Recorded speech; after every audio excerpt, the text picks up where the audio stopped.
आप सभी दोस्तों को नमस्कार। एक्सपीएस 10 में आज बहुत ही ज़बरदस्त बीन और लुप लेके आया हूँ भाइयों। आप लोग सुनिए, मज़ा आ जाएगा।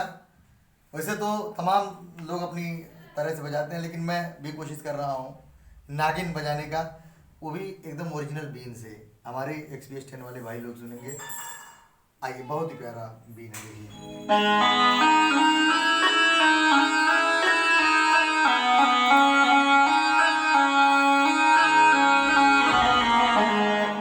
ये रहा बीन, लेकिन इसको मैं रिदम के साथ बजा रहा हूँ, सुनिएगा।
तो दोस्तों, ये बीन और लूप का कॉम्बिनेशन मैंने बजाया।